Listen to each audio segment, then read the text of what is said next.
시청자 여러분, 안녕하십니까? 9월 10일 화요일 JTBC 뉴스 아침엔 시작합니다.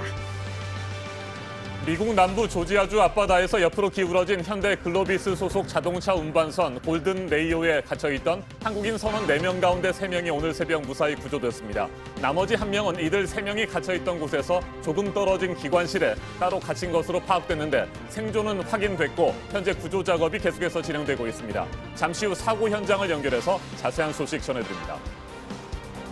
문재인 대통령이 조국 법무부 장관 임명을 강행했고 자유한국당과 바른미래당은 장관 해임 건의안과 국정조사 등을 말하며 강하게 반발하고 있습니다. 되돌릴 수 없는 검찰 개혁을 완수하겠다고 밝힌 조 장관은 오늘 오전 문 대통령이 주재하는 국무회의에 참석합니다.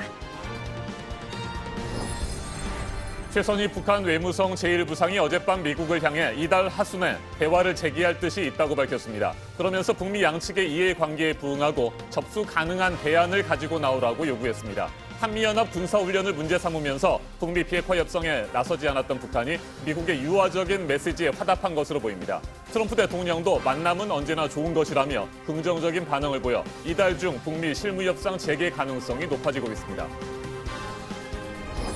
지난 2016년에 있었던 북한 식당 종업원들의 집단 탈북에 국가의 부당한 개입은 없었다는 국가인권위원회의 조사 결과가 나왔습니다. 하지만 정부가 이를 언론에 공개한 건 불법이라며 검찰에 수사를 의뢰했습니다.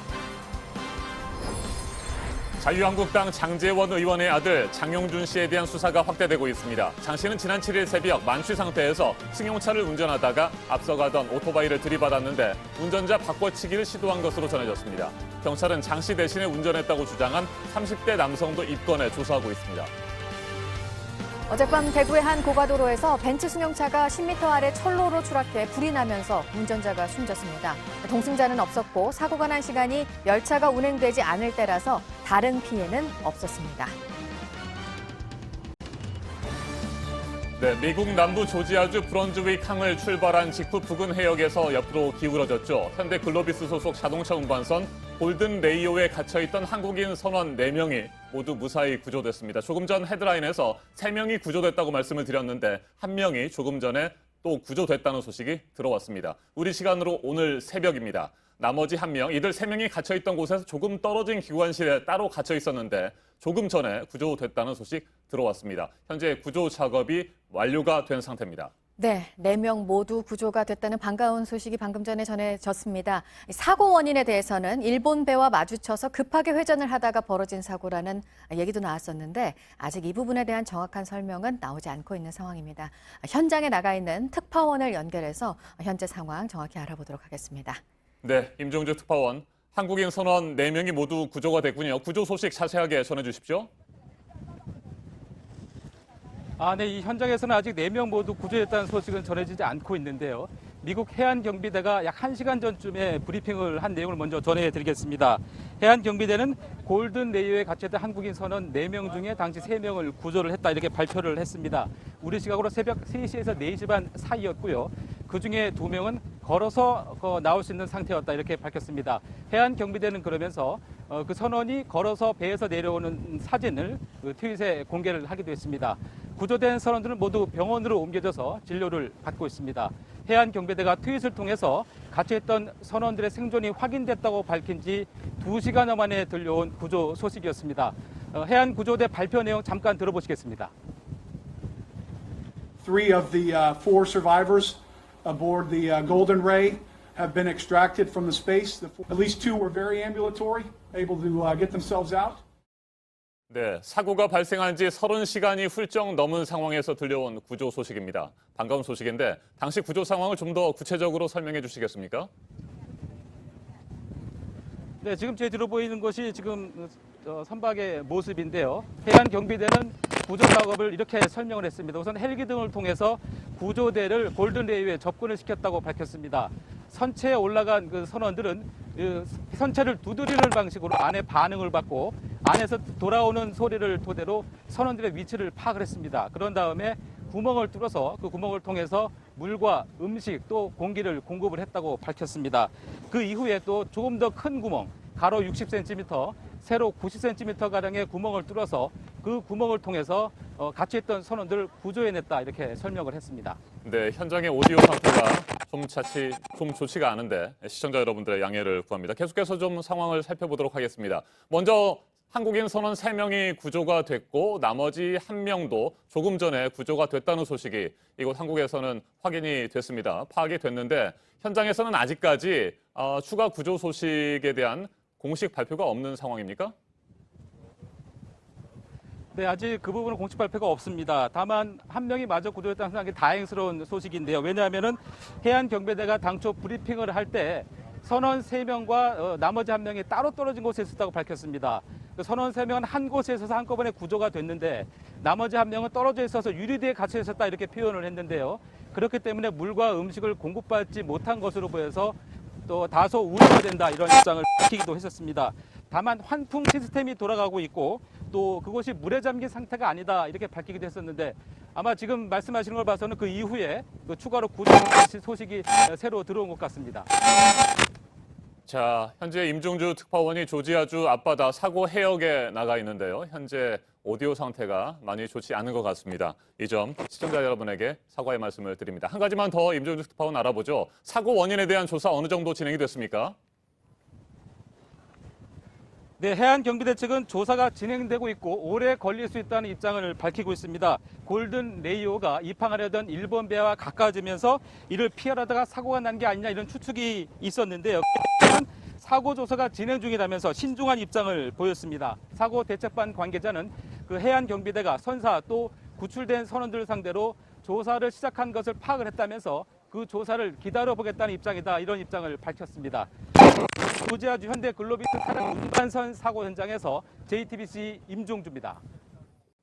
문재인 대통령이 어제 조국 법무부 장관 임명을 강행했습니다. 문 대통령은 권력기관 개혁의 적임자라는 점을 강조하면서 국민의 이해를 구했습니다. 조 장관 본인의 명백한 위법 행위가 발견되지 않은 점도 강조했습니다. 심수미 기자가 보도합니다. 문재인 대통령은 임명장을 수여한 후 그 자리에서 대국민 메시지를 내놨습니다. 조국 법무부 장관을 임명한 이유를 자세히 설명한 건데 국무위원 1명에 대해 이렇게 대통령이 생방송으로 메시지를 내놓는 건 매우 이례적인 일입니다. 문 대통령은 먼저 조 장관 본인의 명백한 위법 행위가 확인되지 않았다고 했습니다. 의혹만으로 임명하지 않는다면 나쁜 선례가 될 것입니다. 그러면서 조 장관에게 권력기관 개혁의 마무리를 맡기고자 한다고 했습니다. 저와 함께 권력기관 개혁을 위해 매진했고 성과를 보여준 그 의지가 좌초되어서는 안 된다고 생각합니다. 가족이 받고 있는 검찰 수사 상황은 개혁 작업과 별개라는 점을 분명히 했습니다. 검찰은 검찰이 해야 할 일을 하고 장관은 장관이 해야 할 일을 해나간다면 그 역시 권력기관의 개혁과 민주주의의 발전을 분명하게 보여주는 일이 될 것입니다. 다만 조 장관 딸의 특혜 논란과 관련해서는 무거운 마음이라고 표현했습니다. 이번 과정을 통해 공평과 공정의 가치에 대한 국민의 요구와 평범한 국민들이 느끼는 상대적 상실감을 다시 한번 절감할 수 있었습니다. 대학 입시 제도 등 특혜가 가능한 제도의 개선도 필요하다는 점을 강조했습니다. JTBC 심수희입니다. 조국 법무부 장관 임명에 대해 자유한국당을 비롯한 보수 야당들은 강하게 반발하고 있습니다. 국정조사와 장관 해임 건의안, 특검까지 모두 동원해서 조국 장관을 반드시 퇴진시키겠다는 방침입니다. 조민진 기자입니다. 조국 법무부 장관 임명 소식이 전해지자 야당은 강하게 반발했습니다. 이 대한민국 역사상 또 헌정사상 가장 불행한 사태로 기록될 것이라고 생각합니다. 대통령께서는 국민과 맞서 싸우겠다는 결심을 하신 것 같습니다. 범야권의 뜻을 같이 하는 의원님들과 함께 긴급 의원총회를 열고 규탄 행동에 나섰습니다. 자유한국당은 현충원과 광화문 광장으로 나가 임명 반대 시위를 이어갔습니다. 바른미래당 등 범야권과 공조해 모든 수단을 동원해 강력 투쟁하겠다는 입장을 밝혔습니다. 국정조사와 장관 해임 건의안을 곧바로 추진하겠다고 했습니다. 검찰 수사 상황을 좀 더 지켜보겠다는 전제하에 특검도 거론했습니다. 다만 추석 이후 정기국회 일정 보이콧에 대해선 신중한 입장입니다. 국정감사를 할 수 있는 기회인데다 보이콧에 따른 비난 여론도 무시할 수 없다고 보는 겁니다. 때문에 야당은 일단 정기국회 일정 내에서 투쟁을 이어갈 예정입니다. JTBC 조민진입니다.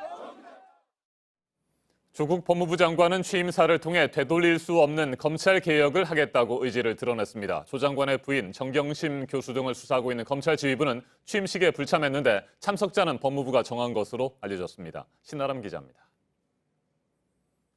조국 장관은 취임사부터 강도 높은 검찰 개혁을 예고했습니다.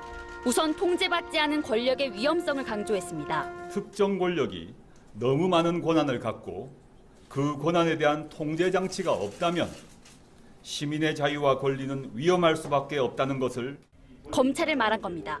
개혁에 대한 의지도 밝혔습니다. 저는 누구도 함부로 되돌릴 수 없는 검찰 개혁을 시민들, 전문가들 그리고 여러분들과 함께 완수하고자 합니다. 법무부를 검사들이 장악해 운영해온 점도 꼬집었습니다. 그동안 법무부는 검찰의 논리와 인적 네트워크로 움직여오는 경향이 있었습니다. 그러면서 법무검찰의 분리도 강조했습니다. 검찰은 수사를 하고 법무부는 법무부의 일을 하면 됩니다. 취임식엔 조 장관의 부인 등에 대한 수사를 지휘하고 있는 검찰 수뇌부는 대거 불참했습니다. 윤석열 검찰총장과 배성범 서울중앙지검장 등입니다. 법무부는 참석자를 법무부가 정했다고 설명했습니다. 법무부는 조 장관의 가족이 검찰 수사를 받고 있고 검찰 간부들이 오면 오해를 살 우려도 있다는 점을 고려한 걸로 알려졌습니다. 한편 조 장관은 검찰 수사가 어렵지 않겠느냐는 기자들의 질문에 공정하게 처리되리라 생각한다고 답했습니다. 또 취임식 뒤 김호수 차관 등 법무부 간부 20여 명과 저녁 식사를 하고 청사 주변을 산책하기도 했습니다. JTBC 신아람입니다. 조국 법무부 장관이 취임했지만 검찰의 수사는 더욱 속도를 내고 있습니다. 검찰은 어제 조 장관의 가족 펀드를 운용해온 사모펀드 대표에 대해 구속영장을 청구했습니다. 여성국 기자가 보도합니다. 사모펀드 운용사 코링크 프라이빗 에쿼티 대표 이모 씨는 지난달 소위 가족펀드 의혹이 불거지기 직전 해외로 출국했습니다. 이 씨와 오촌 조카 조모 씨 등은 사모펀드 의혹을 풀 핵심 인물로 꼽혀왔습니다. 한동안 연락이 닿지 않던 이 씨는 지난주 귀국해 5일과 6일 검찰 조사를 받았습니다. 검찰은 법무부 장관 임명 발표 전인 어제 오전 이 씨 등에 대한 구속영장을 청구했습니다. 이 씨에게 적용된 혐의는 자본시장법 위반과 회사 자금을 빼돌린 횡령, 증거인멸 등입니다. 이 씨는 조 장관 가족들로부터 10억 5천만 원을 출자받고 약 74억 원의 투자 약정을 받아 법을 어겼다는 지적을 받았습니다. 또 2차 전지 업체 등 자신이 대표로 있는 회사 자금을 빼돌린 혐의를 받고 있습니다. 검찰은 코링크 펀드가 투자한 웰스 CNT 대표 최모 씨에 대해서도 회사 돈 10억 원 횡령 혐의로 영장을 청구했습니다. 웰스 CNT는 코링크에 투자를 받은 뒤 관급공사 수주가 늘어 청와대 민정수석이었던 조 장관이 연루된 게 아니냐는 의혹을 받았습니다. 검찰은 조 장관의 부인 정경심 교수의 소환 조사도 검토하고 있습니다. JTBC 여성국입니다. 네, 최근 미국의 북한에 대한 손짓, 비핵화 협상 테이블로 다시 나오라는 유화 메시지를 포함해서 전방위 압박이 있었는데요. 북한의 답이 나왔습니다. 최선희 외무성 제1부상이 이달 하순에 대화를 할 의향이 있다고 했습니다. 북한이 새로운 계산법을 들고 나오길 요구도 했는데요. 트럼프 대통령은 최 부상의 이 발언에 대해 만남은 언제나 좋은 것이라고 말했습니다. 안태훈 기자입니다. 9월 하순경 미국 측과 마주 앉아 토의할 용의가 있다. 최선희 북한 외무성 제1부상이 어젯밤 조선중앙통신을 통해 이같이 밝혔습니다. 비핵화 협상을 다시 열자는 제안입니다. 다만 북미 쌍방의 이해관계에 부응하고 접수 가능한 대안을 갖고 나올 것이라 믿고 싶다며 미국을 향한 압박은 이어갔습니다. 북한은 그동안 한미 군사연습 등을 문제 삼으며 비핵화 실무협상 재개를 미뤄왔습니다. 최 부상은 지난달 31일에는 미국과의 대화가 점점 사라져가고 있다고 말하기도 했습니다. 북한의 이번 대화 제안이 주목받는 이유입니다.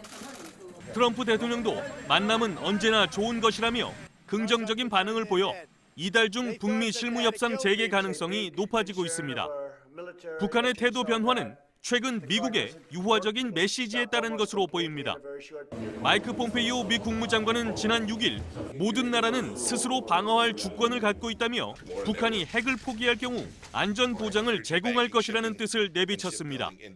스티븐 비건 미 국무부 대북특별대표도 같은 날 주한미군 감축과 북한의 비핵화를 맞바꿀 수 있느냐는 질문에 전략적 재검토도 할 수 있다고 말했습니다. JTBC 안토니입니다. 지난 2016년에 중국의 북한 식당에서 일하던 종업원들이 탈북을 한 사건에 대해 민변 변호사들이 정부의 기획 탈북이라면서 국가인권위원회에 진정서를 냈었습니다. 조사 결과가 나왔는데요. 국가기관의 부당한 개입이 있다고 볼 증거가 부족하다고 봤습니다. 검찰에 수사를 의뢰한 부분도 있는데 종업원들의 가족들이 위험해질 수 있는데도 정부가 이들의 탈북을 언론에 발표한 건 불법이라는 겁니다. 조민진 기자입니다. 2016년 4월 중국 저장성 닝보에 있는 북한 유경식당 종업원 12명이 지배인과 함께 한국으로 탈북했습니다. 민주사회를 위한 변호사 모임은 한국 정부가 종업원들의 의사에 반해 기획한 탈북이라며 지난해 2월 국가인권위원회에 진정서를 제출했습니다. 하지만 인권위는 어제 민변의 조사 결과를 통지하며 진정을 기각한다고 밝혔습니다. 국가기관이 협박이나 회유 등으로 위법적이고 부당하게 개입했다는 객관적 증거가 부족하다는 입장입니다. 다만 관련자들의 휴대전화 통화 음성 파일이나 이메일 등이 삭제된 이유에 대해선 납득하기 어려운 부분도 있다고 밝혔습니다. 다수 종업원들이 한국행을 사전에 인지한 것으로 보이지만 정부가 탈북 의사를 충분히 확인하지 않았다고도 지적했습니다. 특히 정부가 종업원들의 탈북 사실을 공개한 건 불법이라고 판단했습니다. 북한에 있는 종업원들의 가족이 위험해질 수 있었기 때문입니다. 제20대 국회의원 선거용일 개연성도 크다고 봤습니다. 인권위는 관련 책임자들에 대해 형법과 국가정보원법, 개인정보보호법 위반 등의 혐의로 검찰에 수사를 의뢰했습니다. JTBC 조민진입니다. 자유한국당 장제원 의원의 아들 장현중 씨 음주운전 의혹에 대한 경찰 수사 소식입니다. 어젯밤 장현중 씨가 비공개로 소환이 돼서 조사를 받았는데요. 특히 운전자 바꿔치기 의혹에 대해 철저히 조사하겠다는 입장을 경찰청장까지 나서서 밝혔고 대신 운전을 했다고 주장한 제3자도 피의자로 입건을 해서 현재 수사를 하고 있습니다. 정혜성 기자입니다. 지난 7일 새벽 만취 상태로 승용차를 몰다 오토바이를 들이받은 장용준 씨. 혈중 알코올 농도는 면허 취소 수준이 0.12%였습니다. 장 씨는 사고 직후 직접 운전하지 않았다고 경찰에 진술했습니다. 대신 현장에 뒤늦게 나타난 30대 남성 A씨가 자신이 운전자라고 주장했습니다. 하지만 경찰 수사가 시작되자 장 씨는 본인이 음주운전을 했다고 시인했습니다. 블랙박스 등 자료 확보에 부담을 느낀 것으로 경찰은 파악했습니다. 장 씨가 운전자 바꿔치기를 시도한 것으로 보이는 대목입니다. 경찰은 장 씨 대신 운전했다고 주장한 A 씨도 피의자로 입건했습니다. 거짓 진술로 범인을 도피시키려 한 혐의입니다. 경찰은 A 씨를 소환해서 장 씨와 어떤 얘기를 주고받았는지 조사할 방침입니다. 어제 민감용 경찰청장은 수사팀을 보강해서 운전자 바꿔치기 등 언론에서 제기된 의혹 전반에 대해 엄정하게 수사하겠다고 밝혔습니다. JTBC 정혜성입니다. 네, 오늘 뉴스 시작하면서 속보로 전해드렸는데요. 미국 동부 해안에서 기울어진 현대글로비스 소속의 배 4명 가운데 3명이 앞서 구조가 됐고 다른 공간에 있던 1명에 대해서 구조 작업이 진행되고 있었는데 이 1명까지 구조를 했다고 미국 해안경비대가 밝혔다는 소식 전해드렸는데요. 정리가 되는 대로 이 소식 자세히 전해드리도록 하겠습니다. 새로 들어온 다른 소식 몇 가지 보겠습니다. 핵과 미사일 프로그램을 개선하려는 북한의 움직임은 계속되고 있다는 유엔의 평가도 나왔었고요. 역시 북한이 핵 활동에 추가 진전을 이룬 것으로 보고 있는 IAEA 국제원자력기구 북한의 이런 활동에 우려를 표명했습니다. 보도국 연결하겠습니다. 이재승 기자, 북한의 핵 프로그램을 검증하는 데 역할을 할 준비가 돼 있다는 게 이 IAEA 입장이죠? 네. 코르넬 페루타 국제원자력기구 사무총장 대행은 성명을 내고 북한이 핵시설 일부는 가동하지 않은 것처럼 보이지만 일부 다른 시설에서는 활동을 계속하거나 또 더 발전하고 있다라고 밝혔습니다. 그러면서 유엔안전보정이사회의 결의를 명백히 위반했다고 강조했습니다. 이 북한의 핵 활동은 심각한 우려를 낳고 있다라는 이런 말도 했는데요. 만일에 관련국들이 정치적 합의를 이룬다면 IAEA는 북한의 핵 프로그램을 검증하는데 매우 중요한 역할을 할 준비가 돼 있다라고 말했습니다. 페루타 대행은 북한이 유엔 안보리 결의를 완전하게 준수하고 또 IAEA와 신속하게 협력하면서 모든 문제를 해결해야 한다라고 촉구했습니다. 네, 홍콩의 대규모 시위를 주도해왔습니다. 조슈아 웡 또 체포가 됐었는데 풀려났네요. 네, 홍콩 사우스차이나 모닝포스트에 따르면 조슈아 웡은 지난 8일 대만에서 돌아오다가 이 경찰에 붙잡혔습니다. 그리고 하루 동안 구금됐다가 어제 풀려났는데요. 구금된 이유는 보석 조건을 어겼다는 겁니다. 조슈아 웡은 지난달 30일에 불법 시위 참여를 선동한 혐의 등으로 경찰에 체포됐다가 이 법원의 보석 결정으로 풀려난 바 있습니다. 이때 이 보석 조건을 보면 야간 통행 금지와 또 변호인 측이 진술한 해외 방문 일정의 출경 금지 등의 조건이 달렸습니다. 이에 홍콩 경찰은 이 조슈아 웡이 여기서 말하는 그 해외 방문 일정 출경 금지 이것과 관련해서 보석 조건을 어기고 출경했다는 이유로 체포했습니다. 그러나 홍콩 법원은 조슈아 웡의 보석 조건 서류에 부정확한 기술이 있었다며 그의 석방을 명령했습니다. 이후 독일행 비행기를 탄 조슈아 웡은 기자들과 만나서 베를린과 뉴욕 등을 방문해서 홍콩의 민주화 시위에 대한 국제적인 지지를 확보하겠다라고 말했습니다. 잠시 후 8시쯤에 새롭게 들어온 속보들로 다시 뵙겠습니다. 지금까지 아침엔 지금 JTBC 이재승입니다. 이번에는 오늘 아침 체크해봐야 할 뉴스들을 분야별로 살펴보겠습니다. 먼저 정치 분야입니다. 박근혜 전 대통령이 건강상의 이유로 형 집행정지를 신청했지만 검찰이 허가하지 않기로 했습니다. 형 집행정지 심의위원회는 박 전 대통령의 상태가 수용 생활을 할 수 없거나 생명에 위협이 될 정도는 아니라고 판단했습니다. 박 전 대통령의 형 집행정지 신청 불허는 지난 4월 이후 두 번째입니다. 한국과 중국 정부가 시진핑 주석의 방안을 올해 안에 추진하는 것을 목표로 계속 논의 중이라고 외교 고위 관계자가 밝혔습니다. 12월 한중일 정상회담 개최 보도에 대해서는 아직까지 결정된 것은 없고 각국의 일정을 맞추는 것이 문제라고 설명했습니다. 육군이 신병 훈련 기간을 지금 그대로 5주로 유지하기로 했습니다. 병사 복무 기간이 21개월에서 18개월로 단축되면서 신병 훈련 기간도 5주에서 4주로 줄이는 방안을 검토해 왔는데 5주 훈련이 더 효과적인 것으로 나타났습니다. 이에 따라 20km 철야 행군도 그대로 유지됩니다. 일본 불매운동의 영향을 크게 받고 있는 국내 항공사들이죠. 저비용 항공사들이 일본 노선에서 뺀 항공기들을 국내선에 투입을 하고 있습니다. 에어부산과 이스타항공, 제주항공 등이 국내선 운항 편수를 늘렸고 일본 노선 비중이 가장 높았던 에어서울은 국내선에 새로 진입을 합니다. 인증을 받지 않은 배출가스 관련 부품을 장착한 차량을 수입한 혐의를 받고 있는 메르세데스 벤츠코리아 법인에 대해서 벌금 27억 원이 확정이 됐습니다. 벤츠코리아 측은 한국 법원의 판단을 겸허히 받아들이겠다는 입장을 밝혔습니다.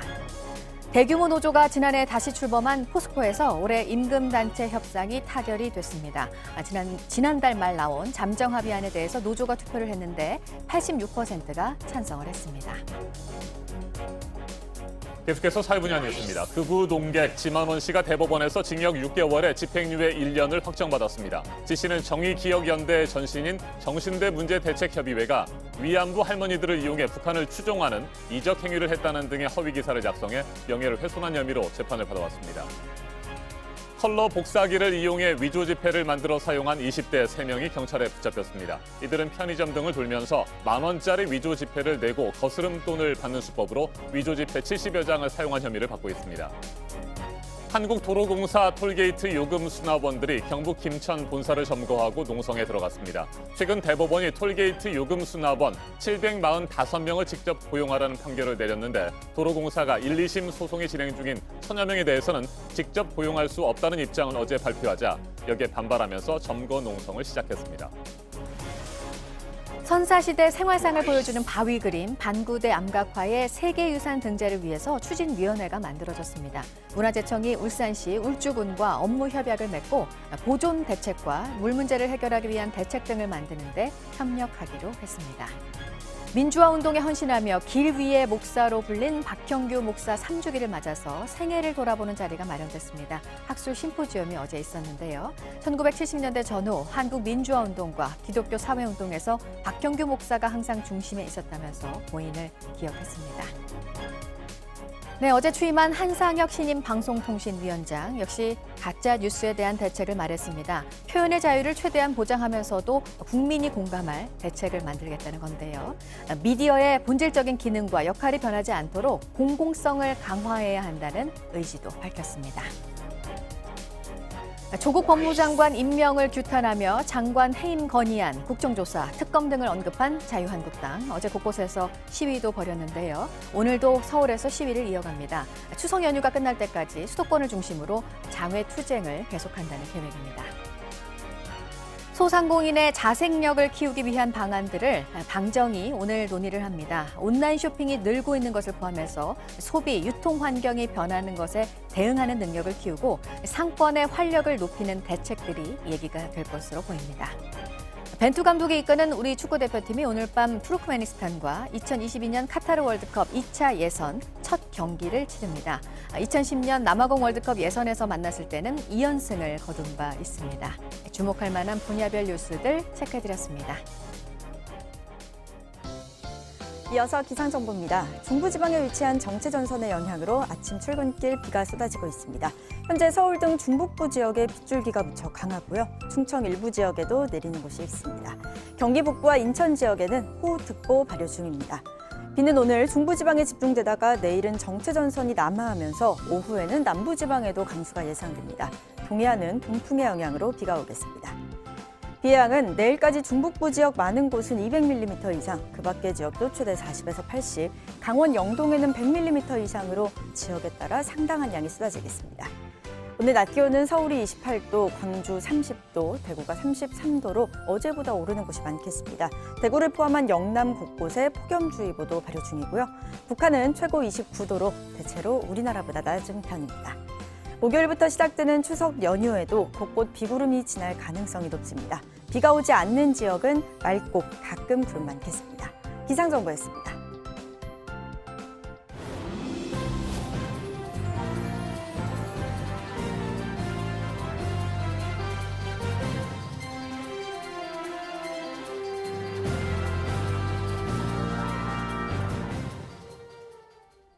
어젯밤 대구 고가도로를 달리던 벤츠 승용차가 10m 아래 기차 철로로 추락했습니다. 승용차는 곧바로 화염에 휩싸였는데 운전자 1명이 숨졌습니다. 정혜성 기자입니다. 기차 철로 위에 벤츠 승용차가 보입니다. 까맣게 그을린 차량 주위에서 소방관 등이 분주하게 움직입니다. 사고가 난 건 어젯밤 11시 23분쯤 대구시 동구 효목내거리 고가도로에서 벤츠 승용차가 기차 철로로 추락했습니다. 여기서 이렇게 올라오는데 뭐가 빡 하는 거야. 차가 떨어지더라고. 내가 철도청에 전화해줬구만. 지금 사고 나서 이렇게 열차 보내지 마세요. 10m 높이에서 떨어진 벤츠 승용차에선 불이 났습니다. 사람 막 끌어내고 하는데 막 불이 나가지고 호수가 막 뿌리고 그랬어요. 사람 빼내고 나서 불 났어요. 크게 다친 운전자 A씨는 병원으로 옮겨졌지만 결국 숨졌습니다. 사고 당시 동승자는 없었고 열차 운행도 중단된 상태여서 추가 피해는 없는 것으로 확인됐습니다. 경찰은 사고 승용차를 끌어올렸습니다. 이후 차량 블랙박스 영상과 목격자 진술 등을 토대로 정확한 사고 경위를 조사하고 있습니다. JTBC 정혜성입니다. 어제 저녁 7시쯤 경기도 성남시 금광시장 사거리에서 시내버스가 인도로 돌진했습니다. 당시 인도에 보행자는 없었지만 버스에 타고 있던 승객 1명이 다쳤습니다. 또 버스가 돌진하면서 길가에 세워둔 간판과 상가 벽면 등이 파손됐습니다. 경찰은 내리막길에서 브레이크가 작동하지 않았다는 버스 운전사의 진술을 확보하고 사고 경위를 조사 중입니다. 어제 저녁 8시쯤 서울 망원동 아파트 신축 공사장에서 화재가 났습니다. 불은 거푸집 등 일부 건축 자재를 태우고 20여 분 만에 진화됐습니다. 당시 현장에는 작업자가 모두 퇴근해 인명피해는 없었습니다. 소방당국은 정확한 화재 원인을 조사하고 있습니다. 이른바 제주 카니발 폭행 사건의 피의자가 구속을 피했습니다. 제주지방법원은 피의자가 일정한 직업과 주거지를 가지고 있어 도주나 증거인멸 우려가 없다며 구속영장을 기각했습니다.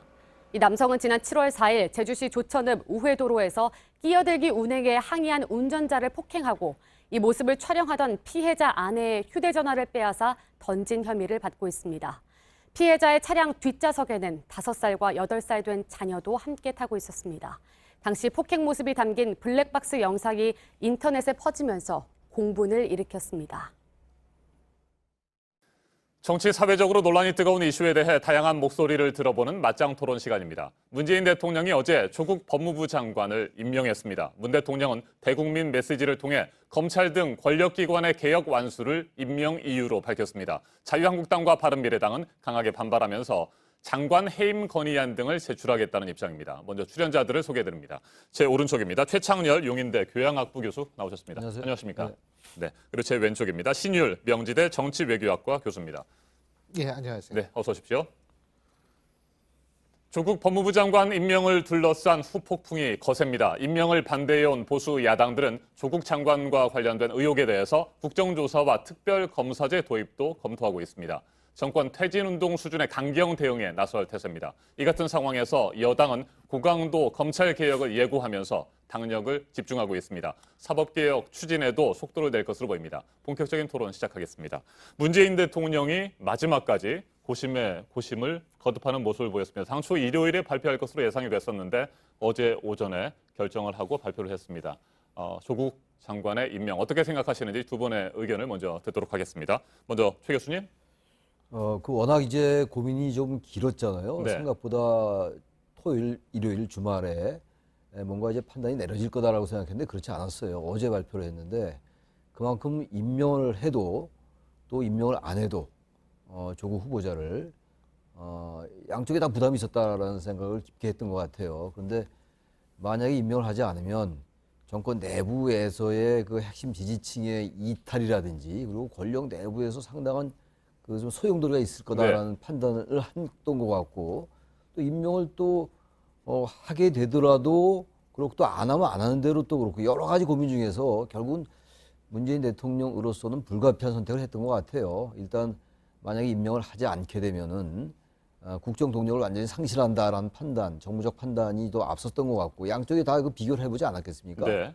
이제 그런 판단을 했기 때문에 그리고 일단 검찰 개혁이라는 명분이 있다라는 생각을 했다고 보여지고 그래서 이제 조국 후보자를 임명함으로써 여권 내의 어떤 그 동요도 방지하고 핵심 지지층의 이탈, 이반도 막는 그러한 것들이 오히려 임명을 안 하는 것보다 낫다라는 판단을 해서 결국은 이제 이런 이제 조국 장관을 임명했는데 저는 사실 개인적으로 55대 45 정도로 임명할 거다라는 판단을 했거든요. 그러니까 45 정도는 임명 안 할 수 있다라는 판단도 저는 했어요. 나름 이제 예측을. 결국 물론 이제 55라는 숫자가 더 큰 거니까 그래서 임명을 했는데 아무튼 문재인 대통령으로서는 대단히 깊은 고뇌를 했다라는 게 보여지긴 해요. 주말, 일요일, 토요일 계속 이제 그 여러 그 보도가 나왔습니다만 이런 어떤 계속 이제 그 긍정적인 부정적인 요인이 다 있었겠죠. 정권의 입장에서 볼 때. 그래서 아마 조국 후보자의 그 임명이 더 기본적으로 뭐 완전한 선은 아니라 하더라도 부가피했다는 생각이 듭니다. 네, 교수님께서는 지난주 토론회에서도 임명을 강행할 경우 우려되는 뭐 여러 가지 부작용들, 혼란들에 대해서도 말씀을 해주셨습니다만 결국에는 불가피한 선택이었다 이렇게 보시는 거군요. 그렇게 보입니다. 제가 보기에는. 그렇습니다. 신 교수님은 어떻게 보십니까? 예, 저도 뭐 똑같은 생각이에요. 그러니까 문재인 대통령의 딜레마가 뭐냐면 임명을 해도 사실은 야당의 반발이 이런 것들 때문에 상당히 어려워지고 임명을 안 해도 사실 문제라는 그런 딜레마 속에서 고민을 많이 했을 거라고 생각합니다. 그런데 문재인 대통령의 고민의 가장 핵심적인 측면은 뭐냐면 과거 노무현 정권 때의 경험, 다시 말해서 이번에 조국 후보자가 를 임명하지 않으면 그러니까 조국 장관 임명하지 않으면 그러니까 많은 분들이 그 문재인 대통령이 조국 장관을 되게 좋아하나 보다 이렇게 생각할 수도 있지만 저는 그거보다는 뭐냐면 조국 장관을 임명하지 않으면 그것이 바로 검찰한테 밀렸다라는 생각을 들을 수가 있거든요. 그렇기 때문에 그 여러 가지 고민이 있었겠지만 최소한 노무현 정권 때의 고민 그리고 지금에 있어서의 거기에 대한 학습 효과 그래서 이번에 밀리면 안 된다라는 생각을 저는 했을 가능성이 굉장히 높습니다. 바로 그런 차원에서 조국 장관을 임명을 했다라고 생각을 하는데요. 사실 저는 어제였었죠. 그 조국 장관한테 임명장도 수여하고 이런 과정을 이렇게 보면서 거기에 따라 여러 가지 분석을 하는 사람들이 좀 있더라고요. 그러니까 이 문재인 대통령이 예를 들면 그다지 좀 밝은 표정이 될 수가 없었던 네. 사정은 충분히 있지만 다른 장관에게 임명장 수여하는 것보다 좀 다른 모습이었다라는 분석도 나오는데 저는 그런 것의 표현이라고 생각합니다. 제가 지금 말씀드린. 단지 좀 안타까운 게 있다면 문재인 대통령이 어제 성명서도 네. 대국민 성명도 발표하지 않았습니까? 근데 거기에서 조금 더 왜 조국이어야 하는가를 좀 더 설득력 있게 얘기를 했어야 되지 않나 하는 아쉬움이 있어요. 그러니까 왜 조국이어야 하나를 저도 어제 그 대통령의 대국민 이 성명을 보면서 잘 선뜻 이해가 안 되더라고요. 그러니까 실제적으로 이 왜 조국이어야 하느냐. 예를 들면은 지금 공수처라든지 아니면 검경 수사권 조정하는 패스트 트랙이 올라가 있어요. 그렇다면 마무리는 결국 누가 어디서 하냐 하면 국회에서 하는 거거든요. 근데 왜 조국 장관이 마무리를 해야 된다라고 생각하는지 저는 그걸 잘 이해를 할 수가 없었습니다. 그래서 그런 데에 대한 이해가 좀 더 그런 데에 대해서 설명을 좀 해줬으면 좋았을 뻔하지 않았나 이런 네. 아쉬움이 있다는 거죠. 밀리면 끝이다라는 생각을 했을 수도 있다. 저는 이런 말씀을 그런 하셨는데, 생각을 합니다. 네, 예. 실제로 청와대 내부에서도 지난 주말에 그런 얘기들이 오갔다고 해요. 낙마를 하게 되면 레임덕이다, 밀리면 끝이다, 이런 얘기들도 오갔다고 특히 하는데 이제 검찰이 개혁 대상한테 네. 밀리면 끝이라는 거죠. 예. 실제로 임명을 하지 않았을 경우에 자진 철회나 아니면 자진 사퇴나 지명 철회를 했을 경우에 레임덕이 실제로 올 수 있었을 것이라고 보십니까? 저는 네. 반드시 그럴 거라고 생각하지는 않아요. 레임덕이라는 게 특정 사안 때문에 확 되는 건 아니거든요. 누적된 결과거든요. 물론 하나의 계기는 제공할 수 있겠지만은 조국 장관에 만약 지금 임명을 하지 않았다 하더라도 그런 일이 발생해서 그게 확 다가올 거라고 생각하지는 않습니다. 오히려 그렇게 되면 지지층의 결집이 더 강해질 수가 있겠죠. 그리고 상대 측의 반발은 좀 약해질 수 있고요. 이렇게 되면은 제가 볼 때는 오히려 생각보다 그렇게 큰 그런 식으로 레임덕이 온다거나 이러지는 않을 거라고 저는 생각을 합니다. 중요한 것은 3년차 증후군이라는 게 있거든요. 네. 근데 그 3년차 증후군이 보통 친인척 측근 비리 때문에 3년차 증후군이 나타나는데 실제로 지금과 같은 상황에서 임명을 강행했기 때문에 어쨌든 이 의혹이라는 것이 사실인지 거짓인지를 판명을 해야겠지만 수사로 제가 볼 때에는 이것이 만일 부분적으로나마 사실로 드러나게 됐을 경우에는 오히려 그때 문제가 더 커지지 않을까라는 그런 걱정도 앞섭니다. 네, 예. 최 교수님께서는 어떻게 생각하세요? 청와대에서 밀리면 끝이다라는 생각을 하고 또 그런 얘기들을 했을 수도 있는데 실제로 어제 임명을 강행하지 않았을 경우에 그런 우려가 현실이 될 상황이었다고 보십니까?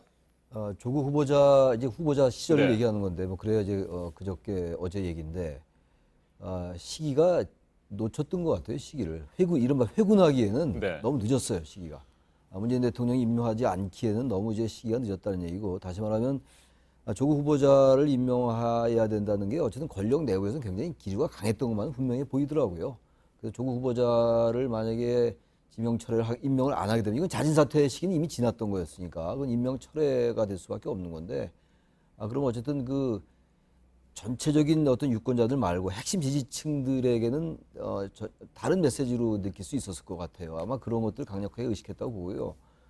아마 우선 당장은 이제 대통령의 영이 떨어지는 거니까 그렇게 밀었던 그리고 대통령이 가장 아끼는 이른바 문재인 정권의 어떤 진보의 아이콘이고 네. 개혁의 상징으로 인식돼 왔는데 그런 인물이 이제 밀렸다. 그래서 대통령이 지명을 철회했다라고 한다면 전반적인 정치공학으로 볼 때 그리고 우리나라 정치 문법으로 볼 때는 분명히 밀린다는 그런 것들은 분명히 올 거예요.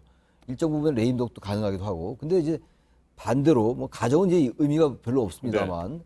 임명을 안 하고 왜냐하면 어제 그까지만 해도 그저께까지만 해도 조금 좁혀지긴 했습니다만 임명 반대 여론이 좀 높은 게 거의 다 대부분이었어요. 여론조사들이. 그렇다면 만약에 임명을 안 하면은 민심에 부합했다라고 하면서 이렇게 아끼는 이 개혁의 이 정권의 상징 같은 인물을 우리는 그야말로 읍참 조국을 했다라고 해서 오히려 더 지지를 결집할 수도 있고 전혀 다른 논리적 추론이거든요. 근데 어쨌든 정권의 입장에서 볼 때는 전자를 택했던 것 같아요. 제가 그래서 불가피했던 것 같다. 그런 여러 가지 그 위험 부담이 있죠. 지금 게다가 네. 배우자가 수사를 받고 있는 상황이고 또 기소가 된 상황이란 말이죠. 그런 것들에 대한 부담을 분명히 가졌을 거예요. 아마 그게 문재인 대통령이 이틀도 고민했던 하나의 가장 중요한 변수고 요인이었던 것 같은데 아무튼 조국 후보를 장관으로 임명하지 않으면 정권이 대단히 밀린다라는 그런 판단이 더 강했다라고 생각이 됩니다. 네, 교수님. 문재인 대통령이 어제 국민에게 메시지를 발표하면서 이런 얘기를 했습니다. 조국 본인에 대한 명백한 위법 행위가 확인되지 않은 상태에서 임명하지 않으면 나쁜 선례를 남길 수 있다. 이런 얘기를 했거든요. 이 부분에 대해서는 어떻게 생각하십니까? 글쎄요, 뭐 의혹만 가지고 그것이 문제가 돼서 임명을 하지 않을 수 없다. 뭐 선례가 될 수는 분명히 있겠죠. 근데 과거에도 사실 이명박 정권의 제 기억으로는 2명이 의혹에 의해서 낙마가 됐고요. 그 이후도 한 사람이 더 의혹이라는 그런 측면에서 낙마가 된 걸로 알고 있거든요. 제 기억으로는. 그런데 뭐 의혹만으로는 그렇게 해서는 안 된다라는 데는 전 동의는 합니다만 중요한 것은 너무 다양한 의혹이 제기되고 있었다는 거죠. 이게 한두 가지 의혹이 아니라 굉장히 폭넓고 다양한 의혹이 제기되고 있었다는 거거든요. 그렇기 때문에 이런 경우에서 예를 들면은 한두 가지 의혹이면 그것만 우리가 집중적으로 한번 알아보면 되겠지만은 상당히 좀 폭이 넓어요. 제가 볼 때는. 그렇기 때문에 과연 이런 얘기를 함으로써 국민들이 그 얘기에 얼만큼 많이 동의를 하고 거기에 대해서 수긍을 할 것인가에 대해서는 저는 사실 많은 국민들이 반드시 그렇게 생각하지는 않을 수 있다는 생각을 합니다. 예. 네, 또 그와 관련해서 임명을 반대했던 측에서는 이런 얘기들을 하고 있습니다. 의혹만으로 임명을 하지 않는 것은 나쁜 선례를 남길 수 있다라고 얘기를 했는데 그렇다면 검찰의 수사가 계속해서 진행되고 조국 장관 본인에 대한 뭐 위법 상황이 드러난다거나 기소가 될 경우에는 그렇다면 어떻게 하겠다는 것이냐라는 의문도 제기하는 측도 있거든요. 이 부분에 대해서는 어떻게 생각하십니까? 위법이 만약에 제기되고 그렇게 되면 사실 법무장관을 유지하기가 좀 어려울 거라고 봐요. 그게 단순하게 의혹이 아니라 실정법상의 뭐 기소까지 간다.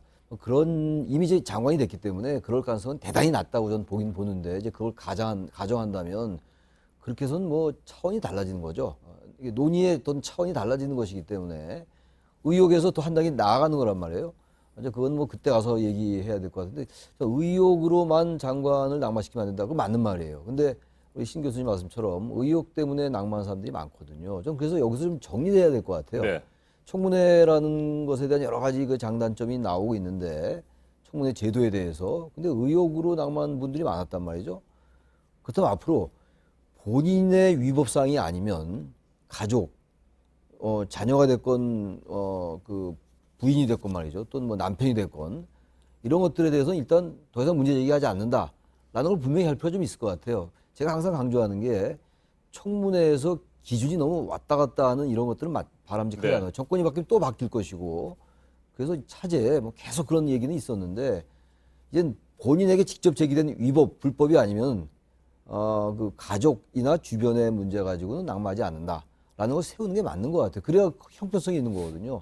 이번에 사실 굉장히 많은 의혹이 제기됐는데 조국 후보자 자체에 대한 의혹을 제기하는데 야당은 별로 성공하지 않았어요. 그러면서 볼 때 그 이제 문재인 대통령의 얘기라든지 이런 부분들이 타당성이 있게 들리는 거거든요. 그럼 과거 정권 때 어땠냐를 본다면은 그러지 않지 않았느냐라는 그 의혹, 의문적인 분명히 나올 수가 있는 거란 말이죠. 그래서 저는 어쨌든 본인 말고 가족들에 너무 관련시키지 않아야 된다는 것을 정리하든가 이렇게 해야지 이번에 그 임명한 게 명분이 쓰는 거거든요. 그걸 좀 분명히 할 필요가 있을 것 같아요. 네, 본인의 명백한 위법 행위가 아니면 낙마시키지 않는 그런 기준을 마련할 필요가 있다는 말씀인데 이 부분에 대해서 동의하십니까? 예, 뭐 그런데요. 가장 중요한 거는 예를 들면은 그 여러 가지 의혹들이 나오는데 가족 중에서 하나의 예입니다만 미성년자인 자식에 관한 문제가 나왔을 때는 그렇다면 이거는 어떻게 해야 되는지 그 미성년자가 본인 잘못이라고 얘기할 수는 없는 거 아니겠어요? 그러니까 이제 그런 부분은 어떻게 할 것인지 저는 이런 문제도 나올 수 있을 것 같고요. 이 가족이라는 것 측면에서 예를 들면 이 아내가 잘못했다 혹은 뭐 이런 경우도 얼마든지 있을 수 있죠. 그런데 사실 우리가 도의적 책임으로 얘기했을 때 그게 가족이 뭐 연자제냐 연대 책임이냐 이런 식으로 얘기를 하는데 사실은 가족이라는 측면에서 봤을 때 아내의 잘못이든 남편의 잘못이든 거기에서 실제로 배우자가 완전히 자유로울 수 있을 것인가라는 측면도 도덕적 차원에서 네. 법적인 차원에서는 전혀 문제가 없어요. 도덕적 차원에서 그렇다면 사실 그거는 좀 우리가 쉽게 판단할 수가 없을 것 같고요. 그럼 도덕이 그거 중요한 게 아니라 능력이 중요하고 합법, 불법이 중요한 거지라고 얘기를 한다면 전 반대합니다. 도덕도 능력 중에 한 부분이에요. 왜? 도덕적으로 뭔가가 돼야지, 있어야지 사람들이 국민들이 그 장관 혹은 다른 공직자가 무슨 일을 취재할 때 거기에 동의를 하는 거거든요. 아, 그렇구나. 이 사람이 하는 건 믿을 수 있어. 라고 해서 동의를 해야지 그 정책 추진에 이 힘이 붙는 건데 여러 가지 의혹이 있고 도덕적 차원에서 여러 가지 문제가 의혹이 제기가 됐을 때 과연 일반 국민들이 그래, 저 사람이 하는 거니까 믿을 수 있어라고 이 신뢰를 보내면서 정책 추진에 힘을 실어줄 수 있는가? 네. 전 그 부분이 좀 그 부분도 생각해야 된다고 봅니다. 이번에 그 청문회 과정 중에서 바로 지금 우리가 논의하고 있는 그게 가장 핵심이었던 것 같아요. 여러 가지 의혹이 나왔는데 어쨌든 조국 후보자 본인에게 대한 의혹하고는 좀 거리가 있었거든요. 분명히 또 이런 의혹들도 가질 수 있어요, 국민들이. 그럼 부인이 했던 여러 가지 일들 그리고 자녀의 그 입학 관련들 이걸 과연 그 집의 가장이 몰랐을까라는 생각을 할 수 있는 거 아니겠어요? 그러니까 아주 이제 그 이미 임명이 됐으니까 불가피했다라는 그 전제 하에서 너무 가부장적으로 가족들에게 제기된 문제를 그 이른바 가장에게 가부장적인 개념이 좀 포함되어 있는 거죠. 그게 과연 맞는 것인가에 대한 사회적 논의가 필요할 것 같아요. 좀 분명히 도덕성도 같이 검증하는 거거든요. 청문회라는 게 도덕과 능력을 같이 검증해 나가는 거죠. 단지 이제 청문회장에서는 이미 도덕이 검증된 후보들이 나와서 거기서 이제 정책과 여러 가지 자질 역량을 따지자 이런 건데 우리는 지금 그렇지 않단 말이에요. 분리가 돼 있지 않거든요. 그래서 그럼 과연 국민들이 얼마나 그걸 받아들일 것인가. 남편 또는 아내 그리고 자녀들에게 제기된 문제는 나하고 관계가 없다라고 하는 그 논리가 근데 어쨌든 그렇게 얘기를 했단 말이에요. 이번에. 바로 그래서 임명하는데 문제가 없다라고 얘기를 했던 거 아니겠어요. 그래서 제가 말하는 거는 그게 반드시 옳다는 게 아니라 일단 일관성을 가질 필요가 있다. 지난 정권 때 안 그랬단 말이에요. 그럼 이게 앞으로는 어떻게 할 거냐, 앞으로는. 그래서 그런 것들에 대한 정리가 필요하다는 얘기예요. 그래서 우리가 너무 가부장적인 측면에서 가장과 이걸 너무 연결시켰으니까 그 고리 끊자고 얘기하든가 아니면 이번에는 좀 특수한 경우였다. 워낙 개혁의 아이콘이었으니까 이렇게 하든가 뭔가 정리가 필요할 땐 됐다는 생각이 듭니다. 알겠습니다. 다음 주제로 넘어가 보도록 하겠습니다. 문재인 대통령 어제 권력기관 개혁의 마무리를 맡기고자 한다. 이런 얘기를 했고요. 조국 장관도 취임사에서 되돌릴 수 없는 검찰 개혁을 하겠다. 이런 의지를 밝혔습니다. 과연 이게 가능할 것인지 이 부분에 대해서 어떻게 생각하십니까? 일단은 제가 앞서도 잠깐 말씀을 드렸습니다만 지금 물론 그게 이제 그 검찰 개혁이나 권력 개혁의 개혁이 전부는 아니죠. 네. 공수처하고 검경수사권 조정안 이게 일단 패스트트랙을 타 있는 상태 아니에요. 그렇다면은 결국은 종지부를 찍어야 되는 쪽은 국회입니다. 이게 행정부의 문제가 아니에요. 그런 차원에서 보자면 아마 진짜 이 개혁을 마무리하기 위해서는 이 정권 차원에서 입법부에 대한 협조를 많이 구해야 될 겁니다. 그런데 지금 그런 노력이 과연 어느 정도 되는지를 한번 우리가 좀 자세히 들여다봐야 될 거라는 생각이 들고요. 그리고 뭐 어떤 정권이 들어서도 뭐 그건 저도 동의를 해요. 뭐냐면 실제로 시스템을 완비해야지 사람에 따라 사람이 바뀐다고 정권 담당자가 바뀐다고 이게 달라지는 게 아니거든요. 근데 문제는 뭐냐면 그렇게 시스템 어떤 정권이 들어서도 선한 권력의 의지, 어제 문재인 대통령이 그런 얘기했죠. 선한 권력의 의지만을 믿지 않더라도 이런 표현을 썼어요. 100% 아니 200% 동의합니다. 그런데 문제는 그런 시스템을 만들자고 얘기를 하는 방식이 다시 특정인을 상징으로 올려놓고 인물 중심으로 접근하는 거예요. 시스템을 해야 된다라고 얘기하면서 이 시스템을 만들 땐 특정인 아니면 안 된다는 논리가 성립돼서 전 이것도 조금 모순은 아닌가 이런 생각을 갖고는 있습니다. 알겠습니다. 시스템을 만들려면 시스템으로 해결하려고 노력을 해야죠, 사실은. 네. 권력기관 개혁에 대한 전망 짧게 말씀을 좀 해주시겠습니까? 일단 국회에서 통과가 돼야 되는 거잖아요. 법을 개정하든가 제정하든가 공수처법 같은 경우는 제정이 될 것이고 뭐 검찰청법도 있고 패스트트랙에 올라간 그 검경수사권 조정도 있고 그런데 결국은 국회 변수가 제일 큰 것 같아요. 조국 후보, 조국 장관이 이제 추진해 나가겠습니다만 결국 야당이, 특히 한국당이 동의하지 않으면 이게 안 되는 거거든요. 과연 이 부분을 어떻게 해소할 것인가가 검찰개혁 그리고 권력기관의 개혁의 가장 핵심인 것 같아요. 그러니까 이제 어쨌든 지금 여야의 대치는 굉장히 가파라질 거 아니겠어요. 특검, 국정조사 얘기 다 나올 것이고. 왜냐하면 법무장관 주변 수사하는데 법무장관이 있기 때문에 어렵다. 검찰의 수사를 믿기 어렵다라는 게 적어도 형식적 논리로는 일리가 있을 수가 있기 때문에 그럼 특검 주장할 수 있는데 제가 볼 때 특검이 도입되긴 대단히 어려울 것 같아요. 여야가 합의를 해야 되는 것이기 때문에 어쨌든 간에 국회의 변수를 어떻게 잘 해결해 나가는 것이냐가 앞으로가 그게 검찰개혁의 전 요체일 것 같아요. 그러니까 그걸 조국 장관과 정권이 어떻게 야당을 잘 설득해 나가냐는 문제인데 저거 지금은 대단히 난망이다라는 생각은 듭니다, 사실. 근데 어쨌든 의지가 있으니까 명분을 가져간다면 다시 국민적 지지를 회복하고 적어도 이 사안에 대해서 그렇게 한다면 뭐 전혀 못할 건 없는데 어쨌든 정권이 검찰개혁이나 이 권력기관 개혁에 대해서 분명한 의지와 이런 걸 계속 설득을 해 나갈 필요가 있다고 생각합니다. 네, 정치권을 중심으로 해서 후폭풍도 만만치 않은 상황인데 추석 민심이 또 어떻게 변화를 보일지, 어떤 모습을 보일지 이 부분도 궁금해집니다. 알겠습니다. 오늘 토론 여기에서 마무리하도록 하겠습니다. 맞짱 토론 최창렬 용인대 교양학부 교수, 신율 명지대 정치외교학과 교수와 함께했습니다. 두 분 토론 잘 들었습니다. 예, 고맙습니다. 고맙습니다. 감사합니다.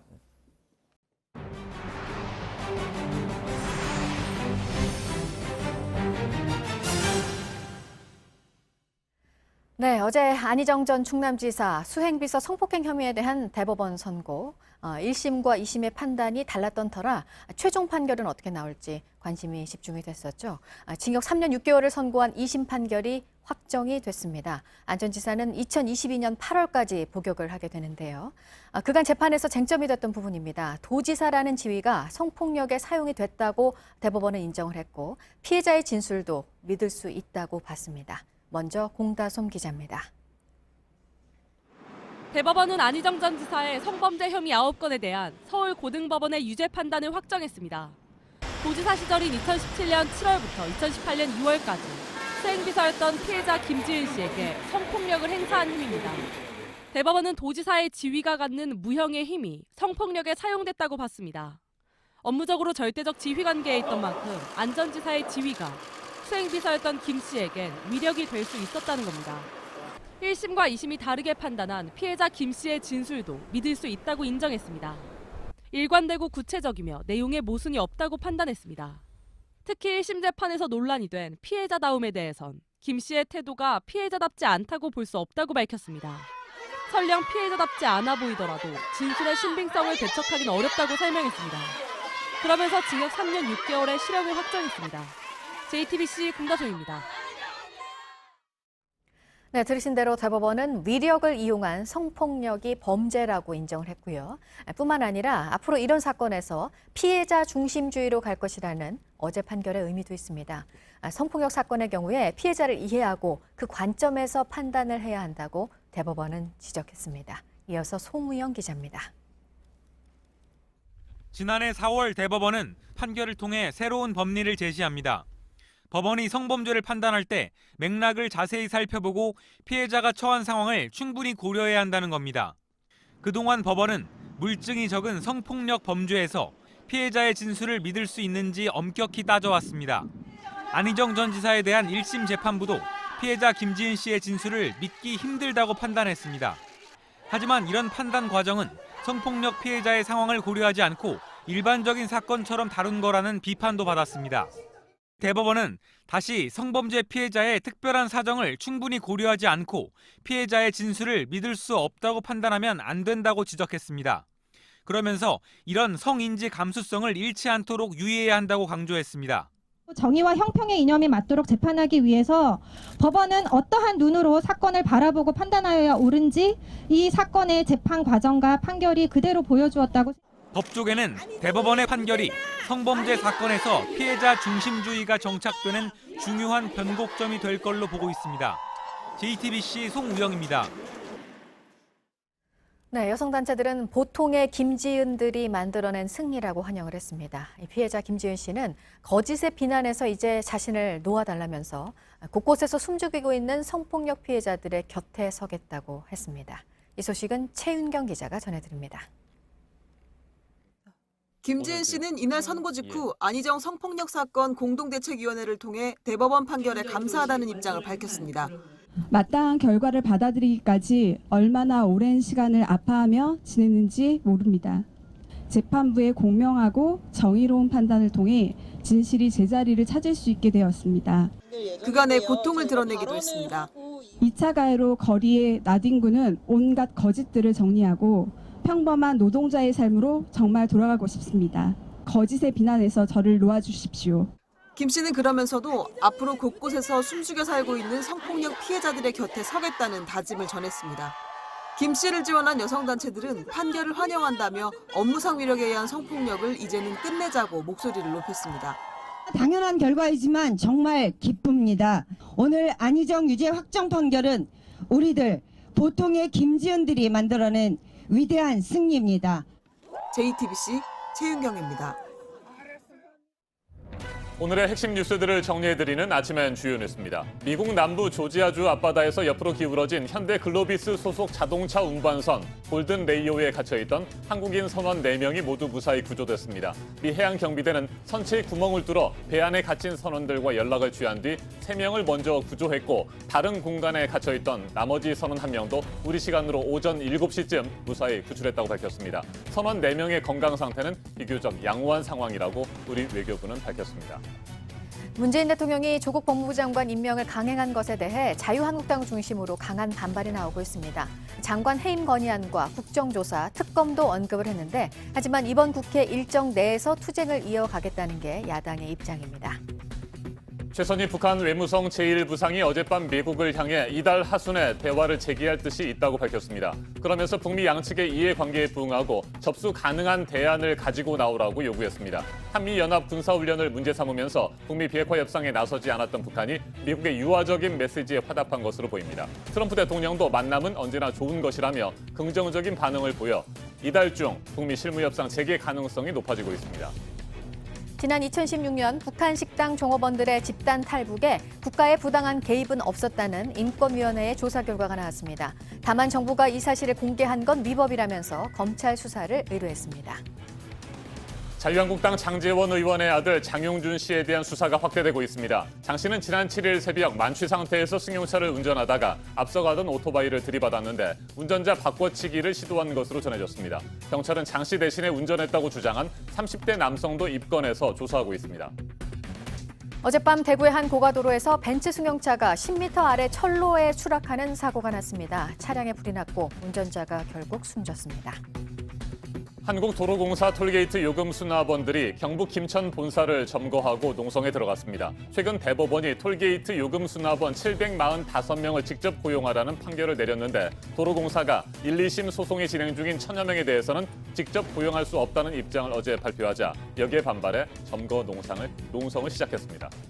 배출가스와 관련한 인증 절차를 위반해서 차량을 수입한 혐의로 대법원이 벌금 27억 원을 확정한 것에 대해 벤츠코리아 측은 법원의 판단을 존중한다고 밝혔습니다. 담당 직원에 대해 2심이 선고한 징역 8월에 집행유예 2년도 대법원이 그대로 확정을 했습니다. 지난해 대규모 노동조합이 다시 출범한 포스코에서 올해 임금과 단체 협상이 타결됐습니다. 어제 노조가 전체 조합원을 대상으로 임단협, 잠정 협의안 찬반 투표를 했는데 86%가 찬성해 가결됐습니다. 지금까지 아침엔 주요 뉴스 정리해드렸습니다. 최근 단체 해외 여행객들을 안내하던 가이드가 스위스에서 뇌출혈로 쓰러졌습니다. 병원비만 수억 원이 나왔습니다. 걱정 말라던 여행사는 갑자기 병원비 못 주겠다고 태도를 바꿨습니다. 사각지대에 방치돼 있는 여행업계 가이드의 처우 실태를 박진규 기자가 취재했습니다. 28살 임모 씨는 지난 7월 21명을 데리고 7박 9일 일정으로 유럽으로 떠났습니다. 여행 6일째 버스에서 갑자기 쓰러진 임 씨는 뇌출혈 진단을 받았습니다. 2번의 수술 뒤 아직 현지에서 치료를 받고 있습니다. 병원비가 3억 6천만 원에 달합니다. 사고 직후 여행사는 임 씨 가족을 안심시켰지만 보험 처리가 안 되면 저희가 전체를 다 하면 되는 거고. 며칠 뒤 태도가 바뀌었습니다. 회사 측은 임 씨가 프리랜서이고 뇌출혈과 업무의 인과관계도 명확지 않다고 했습니다. 하지만 임 씨 가족들은 평소 건강했던 만큼 스위스 고산지대 투어와 빡빡한 일정 등이 영향을 줬을 거라고 주장합니다. 그냥 불러와? 스트레스 이런 거 매우 깊게 연관되어 있습니다. 이렇게 진단서까지. 그러면서 회사에 직접적인 업무 감독을 받았고 영문 재직 증명서도 발급받았다고 했습니다. 임 씨와 같은 여행 가이드는 대부분 고정급여 없이 선택관광과 쇼핑 수수료 등으로 수당을 받습니다. 산재보상보험법 적용을 받는 택배기사, 보험설계사 같은 특수고용직군에서 빠져 있습니다. 관련 법에 보호를 받지 못하는 사각지대에 방치되어 있는 겁니다. JTBC 박진규입니다. 영국 항공의 조종사들이 현지 시간 9일부터 파업에 돌입했습니다. 100년의 영국 항공 역사상 처음 있는 일입니다. 조종사들은 회사 여건이 좋아졌으니 임금을 올려달라고 요구하며 오는 10일까지 파업에 들어갔습니다. 이로써 현지 시간 9일과 10일 이틀간 1,500편 이상의 영국 항공 항공편이 취소됐습니다. 유례없는 조종사의 파업에 영국 항공 측은 계약 위반이라며 비난했는데요. 이번 파업으로 30만 명에 가까운 여행객이 불편을 겪을 것으로 보입니다. 시뻘건 불길이 4층짜리 건물을 집어삼켰습니다. 현지 시간 9일 영국 런던의 한 아파트에서 원인을 알 수 없는 불이 났는데요. 소방관 100여 명이 출동해 진화에 나섰습니다. 소방당국은 불길이 건물 전체로 빠르게 번졌지만 주민들이 신속히 대피해 다친 사람은 없었다고 전했습니다. 고속도로를 거침없이 달리고 있는 차량의 모습인데요. 그런데 가만 보니 운전자와 동승자가 완전히 골아떨어졌습니다. 보기만 해도 아찔한 상황인데요. 미국 보스턴의 한 고속도로에서 포착된 모습으로 테슬라 차량의 운전자가 자율주행 모드를 켜놓고 잠이 든 겁니다. 이전에 테슬라 차량이 자율주행 모드로 달리다가 사고가 난 일도 있었기에 운전자가 잠이 드는 건 위험천만한 일인데요. 영상을 본 누리꾼들은 도로를 달리는 흉기를 보는 것 같다며 아찔하다는 반응입니다. 누구나 사용할 수 있도록 공원에 설치된 운동기구 오며 가며 보신 적 있으실 텐데요. 스페인에선 몸뿐만 아니라 두뇌까지 사용할 수 있는 특별한 기구가 마련됐습니다. 간단한 게임과 계산을 할 수 있는 기구입니다. 스페인 북부 빌바오의 한 공원에 설치됐는데요. 공원을 찾는 노인들이 몸뿐만 아니라 뇌까지 운동할 수 있도록 새로이 설치됐습니다. 기구들은 주의력과 기억력 등 자극할 수 있도록 만들어졌는데요. 이를 이용해본 한 시민은 공원에서 마음의 활력까지 얻을 수 있어서 좋다고 말했습니다. 놀거리와 먹거리가 가득하니 너구리들은 쉴 틈이 없습니다. 러시아 서부 지역에서는 사는 한 수의사의 가족이 버림받은 너구리들을 위해 마련한 쉼터인데요. 사람의 손길에 익숙해져 야생으로 돌아가지 못하는 너구리를 하나둘 보살피기 시작한 게 벌써 12마리가 됐습니다. 이 가족은 버림받은 너구리들을 더 입양해서 돌볼 것이라고 말했습니다.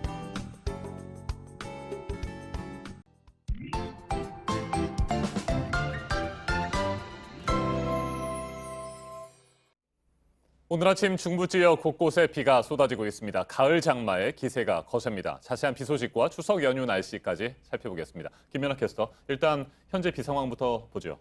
네, 현재 중부지방에 위치한 정체전선의 영향으로 빗줄기가 무척 강한 상태입니다. 수도권과 강원 등 중북부 지역에 이렇게 집중되고 있는데요. 경기 북부와 인천 지역에는 호우특보 발효 중이고요. 시간당 20mm 가까이 세차게 쏟아지고 있는 상황입니다. 네, 이번 비가 언제까지 이어질까요? 네, 현재 중부지방에 위치한 정체전선은 네. 내일 점차 남쪽으로 이동하겠습니다. 따라서 오늘부터 내일 오전까지 주로 중부지방에 비가 오다가 오후부터는 남부지방 중심으로 이어지겠습니다. 한편 내일 동해안은 동풍의 영향으로 제주에는 남해상에 위치한 약한 기압골의 영향으로 비가 내리면서 전국에 비 소식 들어 있습니다. 비는 늦은 밤에 대부분 그치겠습니다. 네, 예상 강수량을 보면 200mm까지 예보가 돼 있네요. 네, 비의 양은 이렇게 중북부 지역에 200mm 이상 쏟아지겠고요. 그 밖의 지역은 최대 40에서 80, 강원 영동 많은 곳은 100mm 이상으로 지역에 따라서 상당한 양이 쏟아지겠습니다. 네, 태풍도 있었고 여러 가지로 지반이 많이 약해진 상태인데 비가 이렇게 많이 오면 또 뭐 산사태라든지 이런 것들도 우려가 되는 상황인 것 같습니다. 네. 자, 이제 내일 오후부터 추석을 앞두고 본격적인 귀성 행렬이 시작되지 않겠습니까? 추석 연휴 기간의 날씨 궁금해요. 네, 이번 추석 연휴 대체로 맑은 가운데 가끔 구름 많겠습니다. 기온도 평년 수준을 웃도는 곳이 많겠는데요. 내일 서울의 낮 기온 26도로 시작해 금요일과 이후 주말 동안 최고 기온 28도가 되겠습니다. 하지만 곳곳 비 소식도 있어서 귀경길 신경 쓰셔야겠는데요.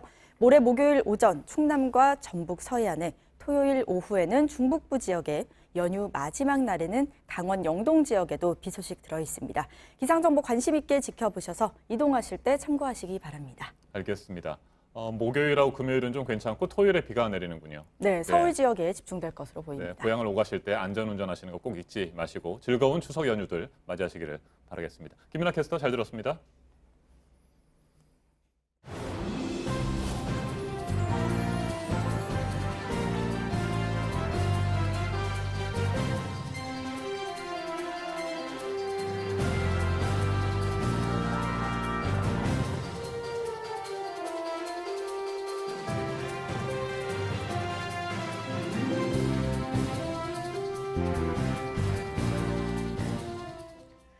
네, 화요일 아침 8시 4분 지나고 있습니다. 네, 오늘 아침에 속보가 많습니다. 먼저 미국 동부 해안에서 기울어지는 사고가 난 현대글로비스 소속의 자동차 운반선 4명의 한국인 선원 전원이 구조가 됐다는 소식 오늘 아침에 속보로 전해드렸습니다. 우리 외교부도 확인을 해줬습니다. 마지막으로 구조가 된 선원의 모습이 공개가 돼서요. 보도록 하겠는데요. 보도국 연결하겠습니다. 이재승 기자.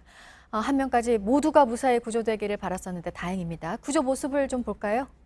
네, 미 해안 경비대가 현지 시간 9일에 오후 5시 58분쯤에 트위터 계정에 글을 올렸습니다. 여기에서 영상이 공개가 됐는데요. 이 구조대원들이 마지막 골든레이어 선원을 무사히 구출했다며 모든 선원의 소재가 확인됐다라고 전했습니다. 외교부에 따르면 골든레이어 기관실 내부에 고립됐던 우리 국민 선원 4명 전원을 구조한 시간은 현지 시간으로 18시쯤이고요. 우리 시간으로는 오늘 오전 7시쯤입니다. 구조 당시 영상에는 미 해안 경비대원들의 부축을 받으며 이동하는 모습과 또 구조대원들이 박수를 치며 기뻐하는 모습 등이 그대로 담겼습니다. 배 안에 남아있던 선원 4명 가운데 3명은 앞서 구조가 됐고 이렇게 마지막으로 남은 다른 1명은 별도 공간에 있어서 음식물 등 기본적 필수품을 못 받고 있다는 우려도 있었습니다. 하지만 이렇게 다행히 구조가 됐습니다. 구출된 선원 4명의 건강 상태는 비교적 양호한 상황으로 알려져 있고 현재는 정확한 건강 상태를 확인하기 위해서 병원으로 이송돼서 건강 상태를 체크하고 있는 상황입니다. 네, 그리고 오늘 아침에 전해진 속보가 또 있습니다. 북한이 오늘 아침에 발사체를 또 쐈습니다. 최선희 외무성 부상이 이달 하순에 미국과 대화를 할 의향이 있다고 밝힌 상황이기도 했었는데 오늘 쏜 발사체에 대해서는 현재 어느 정도 파악이 된 건가요? 네, 합동참모본부는 오늘 새벽에 북한이 평안남도 내륙에서 이 동쪽 방향으로 미상 발사체를 2회 발사했다라고 밝혔습니다. 합참은 우리 군은 추가 발사에 대비해서 관련 동향을 추적 감시하면서 대비 태세를 유지하고 있다라고 전했는데요. 합참에 따르면은 오늘 새벽입니다. 결국 북한이 평안남도 내륙 쪽에서 동쪽 방향, 그러니까 이 동해상으로 미상의 발사체를 2번 이렇게 쐈다라고 그렇게 상황을 파악할 수가 있습니다. 이 발사체가 정확히 무엇인지, 미사일은 어떤 종류인지 또 미사일인지 아닌지조차도 아직까지는 확인되지는 않고 있습니다. 다만 이 북한의 미사일 발사의 그동안의 모습을 보면 이 북미 대화가 이 소강 상태에 들었던 상황에서 지난 5월부터 계속해서 미사일 발사가 잦아지고 있는 그런 상황입니다. 한 번 더 말씀을 드리면 합동참모본부에 따르면 북한이 오늘 새벽에 평안남도 내륙에서 동쪽 방향으로 미상의 발사체를 2회 발사했다라는 사실이 지금까지 확인되고 있습니다. 네, 이어서 네덜란드의 한 주택에서 현지 시간 9일에 경찰관이 총을 쏴서 3명이 숨지고 1명이 크게 다쳤다는 소식 전해드립니다. 현지 일간지 더 텔레그라프는 네덜란드 자이트홀란트주 한 주택에서 이 경찰관이 가족들과 또 자신에게 총을 쐈다라고 전했습니다. 현지 경찰은 자세한 사건 경위에 대해서 밝히지는 않고 있지만 현지의 경찰 대변인은 가정 문제에 따른 것으로 보인다라고 이렇게 밝혔습니다. 지금까지 아침엔 지금 JTBC 이재승입니다. 수행비서를 성폭행한 혐의를 받고 있는 안희정 전 충남지사에 대해 대법원이 어제 유죄라고 최종 결론을 내렸습니다. 원심의 징역 3년 6개월형도 확정했습니다. 성인지 감수성을 토대로 위력과 피해자다움에 대한 기준을 확립했다는 점이 높게 평가됩니다. 김광선 변호사 자리 함께했습니다. 어서 오십시오. 안녕하세요. 네, 1심에서는 무죄, 2심에서는 유죄 판결이 났었는데 그래서 더더욱 어제 대법원의 결론이 어떻게 날지 궁금했습니다. 어제 결과 어떻게 보십니까? 일단 1심에서 무죄고 2심에서 유죄였지 않습니까? 네. 그래서 일반적으로 1심과 2심, 그러니까 하급심 판결이 다른 경우에는 대법원에서 파기환송되는 경우가 상당 부분 있어요. 그렇지만 이 사건 자체는 이제 1심에서는 어떤 피해자다움이 없었다. 네. 그래서 뭐 성추행이나 성폭행을 당한 피해자라고 한다면 그 이후의 행동이 어떻게 보면 그런 자기가 피해를 당했다는 것과 관련된 행동을 해야 하는데 일반 평범한 그런 생활을 유지하면서 오히려 성폭행에 대한 피해자로 볼 수 없는 행동을 했다. 이런 부분이 1심 무죄주 이유였거든요. 그렇지만 그것도 약간 모순적인 측면이 있었죠. 네. 유력은 존재했지만 유력을 행사하지 않았다. 그래서 그 부분에 대해서 사실 이제 여성단체랄지 관련된 변호사들이 유력이 있었는데 행사되지 않았다는 건 말이 되지 않는다. 이제 그런 주장을 많이 했어요. 그리고 많이 비판했었는데 결국 이제 2심 가서는 피해자다움의 그런 것들은 이제 개개의 사건별로 봐야 한다. 그러면서 성인지 감수성이라는 그러한 개념에 의거해서 이제 피해자 진술의 신빙성을 인정하면서 결국 유죄로 변경이 됐습니다. 그런데 이제 전체적으로 보면 일단 도지사는 지위가 있었고 네. 또 그 관련해서 피해자 입장에서는 어떤 자기가 적극적인, 그러니까 성폭행을 당한 피해자로서 적극적인 행위를 할 수 없는 상태였기 때문에 대법원에서도 최근에 경향을 비춰보면 유죄로 될 가능성이 상당히 높았다고 볼 수 있는 거죠. 네. 대법원은 도지사의 지위가 갖는 무형의 힘이 성폭력에 사용됐다 이렇게 결론을 내렸습니다. 이 같은 판결은 앞으로 유사한 사건에 있어서 굉장히 중요한 판례가 될 것 같아요. 그렇죠. 일반적으로 어떤 유력에 의한 간음, 유력에 의한 추행에 있어서는 상하 수직적인 그러한 권력 관계가 있거든요. 그런데 권력 관계에서 어쩔 수 없이 성폭행을 당하고도 거기에 저항하지 못한다든지 아니면 직장에 계속 다니는 경우에 있어서 굉장히 그 유력에 대한 범위를 협소하게 인정을 했거든요. 그러다 보니까 결과적으로 피해자에 굉장히 불리한 판결들이 많이 나왔죠. 그런데 이번 대법원 판결을 보면 이렇게 딱 정의를 하고 있습니다.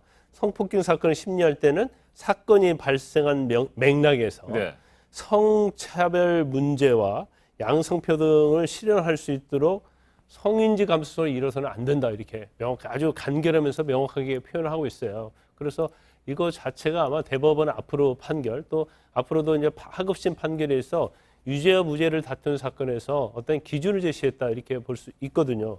근데 이 내용이 굉장히 좀 어렵게 시청자 여러분 들릴 수가 있는데 쉽게 말하면 이런 거예요. 이제 제가 아까도 말씀드렸지만 성폭행을 당한 피해자는 무조건 신고를 해야 하고 그다음에 피고인이나 피의자, 가해자에서 저항을 해야 하고 아니면 제3자에게 알려야 하고 그렇게 꼭 해야만이 과연 피해자다운 행동이냐? 그렇지 않을 수 있다는 거죠. 특히 유력, 수직적인 어떤 상하 권력 관계에 있어서는 그렇게 하면 직장에서 쫓겨날 수 있고 경우에 따른 꽃뱀으로 몰릴 수도 있고 아니면 2차 피해가 있을 수 있기 때문에 본인 자체는 적극적으로 자기 방어를 하지 못한다는 거예요. 그런데 적극적으로 자기 방어하지 못한 것을 가리켜서 피해자로서 행동을 하지 않고 일반적으로 성폭행 당하기 전이나 후가 행동이 똑같았다. 그러면 결국 좋아서 한 거 아니냐. 그런 취지의 이전에 무죄 판결이 많이 났었거든요. 근데 거기에 대해서 굉장히 기준을 제시했다 이렇게 봅니다. 네, 그렇다면 다시 한번 질문을 드리면 앞으로 위력에 의한 성폭력 사건에서는 명확한 기준이 제시됐다 이렇게 볼 수 있는 겁니까? 그렇죠. 이제 유력의 범위 자체를 너무 협소하게 인정했는데 어느 정도 상하 관계에 의한 유력이 인정이 되면 그건 피해자를 제압할 수 있을 정도의 충분한 유력이다 볼 수 있는 거고 만약에 이 유력이 일단은 전제가 된다고 한다면 이제 피의자 즉 가해자 입장에서 그렇지 않다는 것을 적극적으로 입장해야 한다는 거죠. 그래서 피해자 행동 자체가 합의한 성관계 아니면 연인 관계 아니면 나를 정말 좋아해서 한 관계였다는 것 자체에 대해서 유력인 경우에는 굉장히 인정을 하지 않는 방향으로 갈 가능성이 크다 이렇게 봅니다. 네, 그리고 성폭력 사건에서 피해자 중심의 판단 이라고 하는 굉장히 중요한 부분이 또 결정이 됐다고 봐야 될 것 같아요. 이제까지 어떤 성범죄와 관련된 유죄 무죄에 다투는 판결 자체는 사실 이제 성범죄라는 것이 은밀한 장소에 이루어지지 않습니까? 네. 그러면 거기에 대한 증거는 피해자 진술밖에 없어요. 그리고 가해자의 진술이 있는데 누구 진술이 신빙성이 있느냐에 따라서 유죄 무죄가 달라졌다 이 말이죠. 그런데 이전의 어떤 자체는 항상 무죄의 기준이 아까 말씀드린 것처럼 피해자다움. 그러니까 도저히 성폭행을 당했다고 하면 그 피해자는 당연히 이전과 다른 행동을 해야 한다는 것이 주로 네. 무죄의 사유였단 말이에요. 그렇지만 이제 성인지 감수성이라는 그런 개념 자체가 이제 판결에 어떤 도입이 되고 기준이 되면 이전에 어떤 무죄를 선고하는 데 있어서 너무나 엄격한 잣대가 이제 상당히 완화될 수 있다 이렇게 설명할 수 있는 거죠. 네, 그래도 일부 뭐 모호하고 명확하지 않은 부분들이 있다 뭐 이런 지적들도 나오는데 혹시 근데 뭐 이제 앞으로 더 개선해야 할 부분이 이런 뭐가 부분이 있겠습니까? 있죠. 성인지 감수성이 굉장히 추상적인 거 아닙니까? 네. 이걸 너무 확대 해석하다 보면 실질적으로 합의한 성관계, 연인 관계, 성관계 자체도 성인지 감수성에서 무조건 유죄가 될 수 있는 이제 그런 경우가 발생할 네. 수 있어요. 그래서 적어도 성인지 감수성이라는 개념을 도입을 하려고 하면 이제 피해자의 어떤 그 당시의 상황이랄지 그 당시의 관계랄지 이런 것들을 충분히 고려한 다음에 이 개념에 의한 이 개념의 기준에 의해서 유무죄를 판단해야 한다 이렇게 봅니다. 알겠습니다. 여기까지 듣겠습니다. 김광삼 변호사였습니다. 말씀 잘 들었습니다. 검찰이 98명의 현역 국회의원이 연루된 국회 패스트트랙 충돌 사건을 본격적으로 수사합니다. 수사 중인 사건을 일괄 송치하라고 경찰에 지시했습니다. 검찰의 이 같은 지시는 이례적이란 평가도 나옵니다. 자유한국당의 입장에서는 곤혹스러운 상황입니다. 이상엽 기자가 보도합니다. 지금까지 출석 요구를 받은 국회의원은 모두 98명입니다. 이 가운데 민주당 35명 중 30명이 경찰에서 조사를 받았습니다. 정의당 3명은 다 출석했고 나머지 민주당 5명과 바른미래당 1명도 소환 시기를 조율 중이었습니다. 하지만 한국당 59명은 야당 탄압이라며 소환에 일절 응하지 않고 있습니다. 지루하게 진행되던 수사에 갑자기 변수가 생겼습니다. 검찰이 사건을 일괄적으로 넘기라고 경찰에 지휘한 겁니다. 경찰이 5개월 동안 CCTV와 방송사 보도 영상 등 1.4TB 분량의 자료 등을 분석하며 수사해온 내용입니다. 경찰은 18건의 고소고발 중 불기소로 판단한 4건 외에 14건은 기소나 불기소 의견을 달지 않았습니다. 관련자 조사가 끝나지 않은 사건을 넘겨받아 검찰이 직접 수사하는 건 이례적입니다. 특히 소환에 불응해온 야당에선 검찰의 의도에 대해 촉각을 곤두세우고 있습니다. 홍준표 전 자유한국당 대표는 윤석열 검찰의 노림수는 조국 하나를 미끼로 야당 의원들 수십 명을 보내버리겠다는 것이라는 글을 쓰기도 했습니다. 계속 불응하면 체포영장 청구 같은 강제 수사로 이어질 수도 있습니다. 다만 정기국회 중이어서 법무부가 체포 동의안을 국회에 보내야 하고 국회가 본회의에서 통과시켜야 합니다. 검찰은 내년에 총선이 있는 만큼 최대한 빠른 속도로 수사할 거라는 입장을 밝혔습니다. JTBC 이상엽입니다.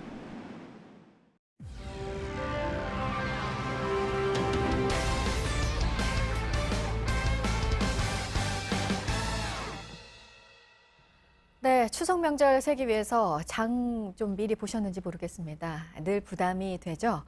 조금이라도 알뜰하게 추석 보낼 수 있도록 정보 오늘 드리도록 하겠습니다. 오늘도 정철진 평론가 나왔습니다. 어서 오세요. 네, 안녕하십니까. 네, 뭐 일단 제일 중요한 게 올해 추석 물가부터 좀 봐야 될 것 같습니다. 네. 보통 한 이렇게 추석이 있기 한두 달 전에 뭐 비가 많이 내린다거나 어떤 기후 변화가 티하게 있을 때 네.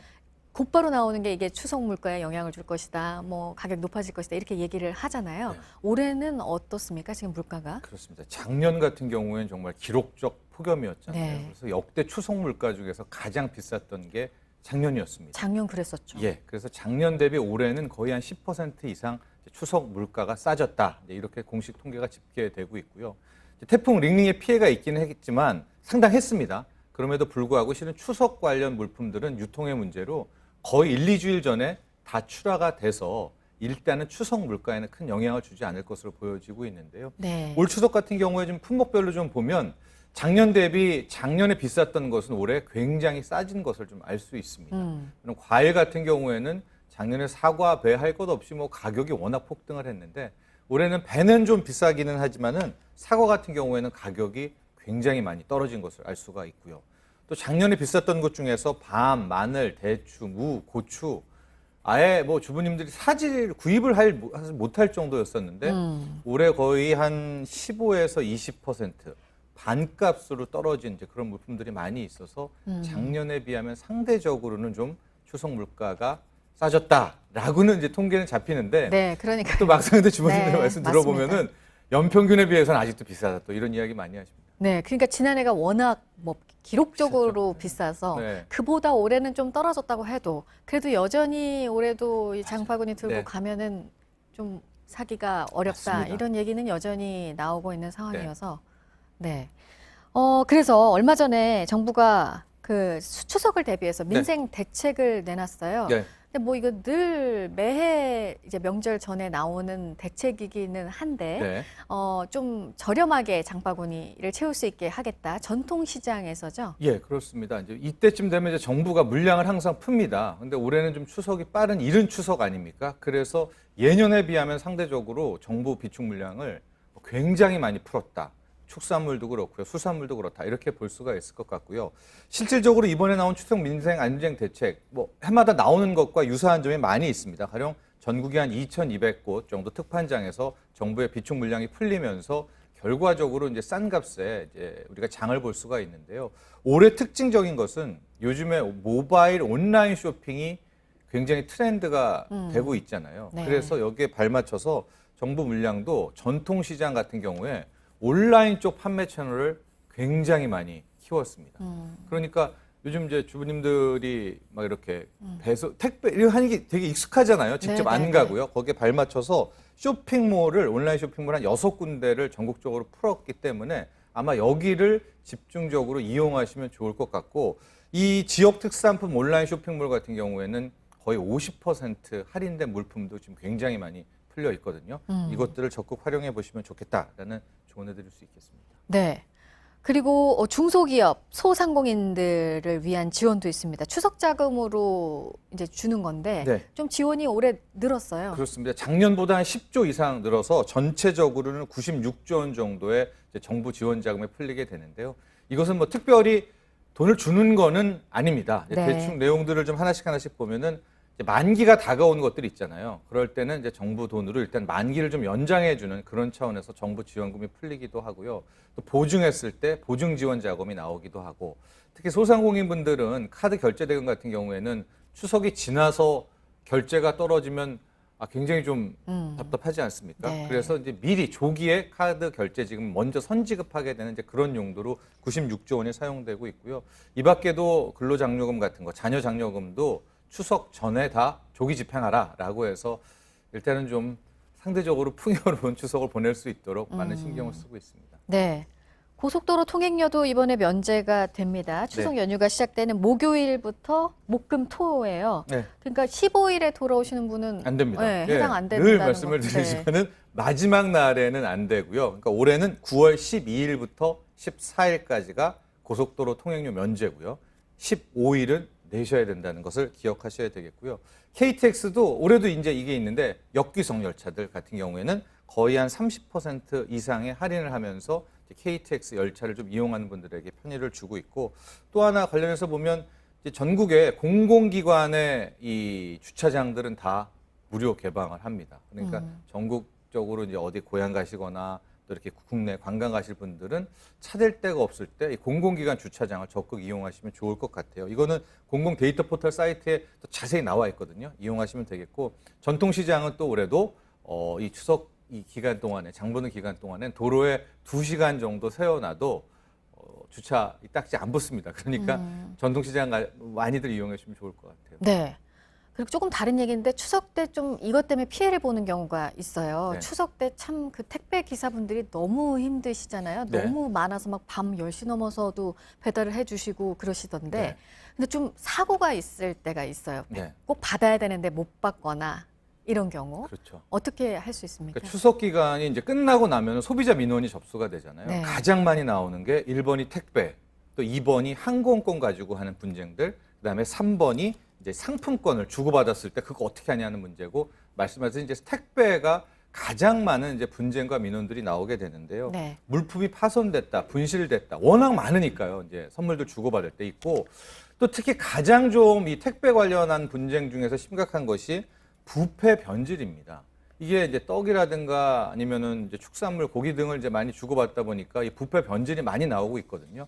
그래서 올 추석에 이제 선물 같은 거 할 때는 이 발송할 때 보내시는 분이 여기에는 변질, 부패 변질이 쉬운 물품이 들어 있습니다를 반드시 표기하는 게 좋겠고요. 더 중요한 것은 가격은 얼마대였습니다라는 것을 미리 사진을 찍어 놓는다는 것 하는 것이 좋을 것 같습니다. 네, 올해는 아직 여름이 다 끝나지도 않았는데 벌써 추석이고 또 기간도 짧고 주말이 포함되어 있고 네. 해서 조금은 다른 연휴 풍경이 또 보여질 것 같습니다. 정철진 경제평론가였습니다. 잘 들었습니다. 네, 4칸의 만화로 세상을 풍자한 만평 고바우 영감을 그린 김성환 화백이 세상을 떠나면서 추모 목소리가 높습니다. 용감하게 우리 사회에 대해 말한 것에 대해서입니다. 발인은 내일입니다. 권근영 기자입니다. 6.25 때 그 의용군에 잡혀가지 않기 위해서 다락방 속에 숨어 있었거든요. 그때 주인공들을 한 200가지를 그렸죠. 그 중에 하나가 고바우죠. 한 가닥 머리를 안테나처럼 세운 고바우 영감은 세상사에 관심이 많았습니다. 1960년 자유당의 3.15 부정선거 때는 양심을 가지라고 꾸짖었습니다. 1979년 전두환의 12.12 사태와 1980년 언론 통폐 앞도 그냥 넘어가지 않았습니다. 이 두 만평은 검열로 끝내 신문에 실리지 못했습니다. 검열 통과되게끔 싱겁게 그리는데도 저 사람들은 지레짐작해서 전부 자기네에게 나쁘게만 해석하는데 2000년 춘풍추 가는 세월에 연연하지 말자는 마지막 그림까지 45년간 14,139회의 만평을 연재했습니다. 한 장 한 장 모여 역사가 됐고 만화로는 처음으로 문화재가 됐습니다. 45년 이렇게 오랫동안 쭉 고바우를 가지고 그 캐릭터를 그리셨기 때문에 저 고바우가 난지 내가 고바우인지. 하늘에서는 어떤 만평을 그리게 될까? 김화백의 장례는 만화인장으로 치러집니다. JTBC 권근영입니다. 어제 발표된 남자 프로 테니스 단식 세계 랭킹에서 권순우 선수가 81위에 올랐습니다. 지난달 말 92보다 9계단이 오른 것으로 이는 자신의 역대 최고 랭킹 기록입니다. 권순우는 최근 중국 진안에서 열린 챌린저 대회에서 4강까지 진출했습니다.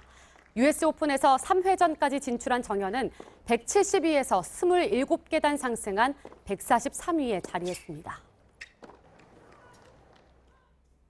선수 폭행 의혹이 제기됐던 최인철 여자축구 대표팀 감독이 사퇴했습니다. 최 감독은 대한축구협회에 전달한 사과문을 통해 책임을 통감하고 깊이 반성하고 있다며 대표팀 감독직을 내려놓겠다고 밝혔습니다. 축구협회가 여자 대표팀 새 감독 선임 작업에 들어간 가운데 레이날드 페드로스 전 올랭피크 리옹 여자팀 감독이 새 사령탑으로 유력하게 거론되고 있습니다.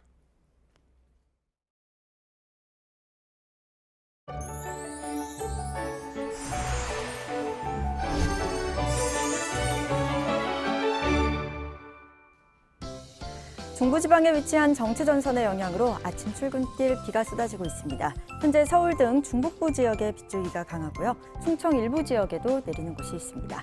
비는 오늘 중부지방에 집중되다가 내일은 정체전선이 남하하면서 오후에는 남부지방 중심으로 강수가 예상됩니다. 동해안은 동풍의 영향으로 비가 오겠습니다. 비의 양은 내일까지 중북부 지역 많은 곳에 200mm 이상, 그 밖의 지역도 최대 40에서 80, 강원 영동에는 100mm 이상으로 지역에 따라 상당한 양이 쏟아지겠습니다. 오늘 낮 기온은 서울이 28도, 광주 30도, 대구가 33도까지 오르면서 어제보다 조금 더 높겠고요. 대구를 포함한 영남 곳곳에는 폭염주의보도 발효 중입니다. 북한은 최고 29도로 대체로 우리나라보다 낮은 편입니다. 목요일부터 시작되는 추석 연휴에도 곳곳 비구름이 지날 가능성이 높습니다. 비가 오지 않는 지역은 맑고 가끔 구름 많겠습니다. 기상정보였습니다. 아침엔 뉴스워치, 오늘 하루 관심을 가지고 지켜봐야 할, 기억해야 할 뉴스 끝으로 정리해드립니다. 미국 남부 조지아주 앞바다에서 옆으로 기울어진 현대 글로비스 소속 자동차 운반선 골든 레이오에 갇혀있던 한국인 선원 4명이 모두 무사히 구조됐습니다. 미 해안 경비대는 선체에 구멍을 뚫어 배 안에 갇힌 선원들과 연락을 취한 뒤 3명을 먼저 구조했고 다른 공간에 갇혀있던 나머지 선원 1명도 우리 시간으로 오늘 오전 7시쯤 안전하게 구출했습니다. 선원 4명의 건강 상태는 비교적 양호한 상황이라고 우리 외교부는 밝혔습니다. 문재인 대통령이 어제 임명을 강행한 조국 법무부 장관이 오늘 문 대통령이 주재하는 국무회의에 처음으로 참석합니다. 자유한국당과 바른미래당은 특검까지 거론하면서 강력 반발하고 있습니다. 최선희 북한 외무성 제1부상이 어젯밤 미국을 향해 이달 하순에 대화를 재개할 뜻이 있다고 밝혔습니다. 그러면서 북미 양측의 이해관계에 부응하고 접수 가능한 대안을 가지고 나오라고 요구했습니다. 트럼프 대통령은 만남은 언제나 좋은 것이라며 긍정적인 반응을 보였습니다. 그런데 북한은 오늘 아침 평안남도 내륙에서 동쪽 방향으로 미상의 발사체를 2차례 발사했습니다. 청와대는 조금 전 8시 10분 정의용 국가안보실장 주재로 국가지도통신망을 통해 NSC 상임위원회 긴급회의를 개최했습니다. 지난 2016년 중국에 있는 북한 식당 종업원들이 집단 탈북을 한 것에 국가의 부당한 개입은 없었다고 인권위원회가 판단했습니다. 하지만 이 같은 사실을 정부가 공개한 건 관련법을 위반한 것이라며 검찰 수사를 의뢰했습니다. 오늘 전해드릴 소식은 여기까지입니다. 이상으로 JTBC 뉴스 아침엔 화요일 순서 모두 마치겠습니다. 건강한 하루 보내시기 바랍니다. 고맙습니다.